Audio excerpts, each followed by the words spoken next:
ஆந்திர பிரதேசம் மற்றும் பீகார் மாநிலங்களுக்கு பட்ஜெட்டில் சிறப்பு நிதி ஒதுக்கப்பட்டுள்ளதாக மத்திய நிதியமைச்சர் நிர்மலா சீதாராமன் தெரிவித்துள்ளார். பொருளாதாரத்தில் பின்தங்கியுள்ள பீகார், ஜார்க்கண்ட், ஒடிசா, மேற்குவங்கம் மற்றும் ஆந்திர மாநிலங்களின் உள்கட்டமைப்பு வளர்ச்சிக்கு நிதி ஒதுக்கப்பட்டுள்ளது. பீகாரில் சாலைகள், மேம்பாலங்கள் அமைக்க ரூபாய் 26,000 கோடி ஒதுக்கீடு செய்யப்பட்டுள்ளது.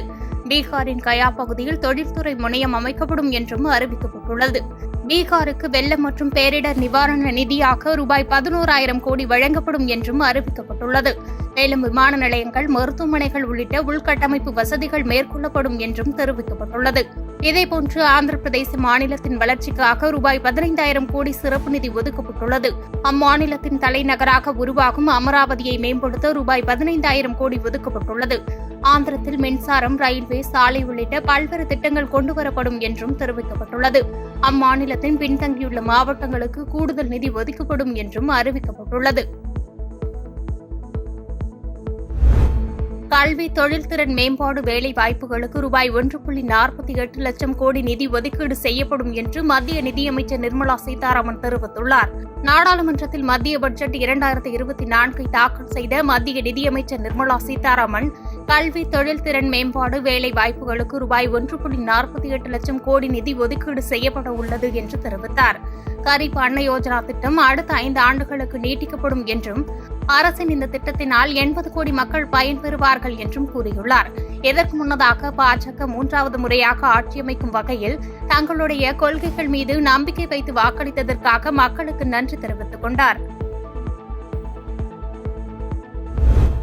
நாடாளுமன்றத்தில் நடப்பு நிதியாண்டுக்கான பட்ஜெட்டை மத்திய நிதியமைச்சர் நிர்மலா சீதாராமன் தாக்கல் செய்து உரையாற்றினார்.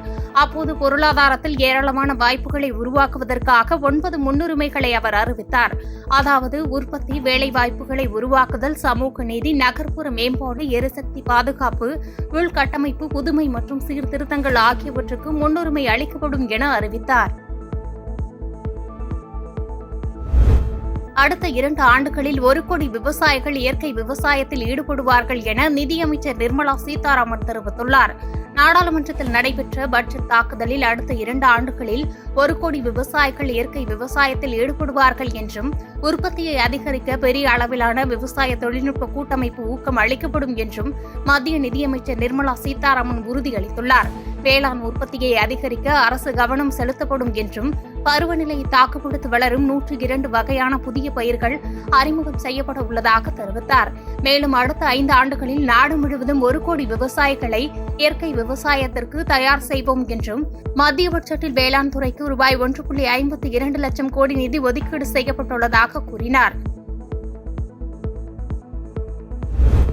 தங்கம், வெள்ளி மீதான சுங்கவரி 6% குறைப்பு என நிதியமைச்சர் நிர்மலா சீதாராமன் அறிவித்துள்ளார்.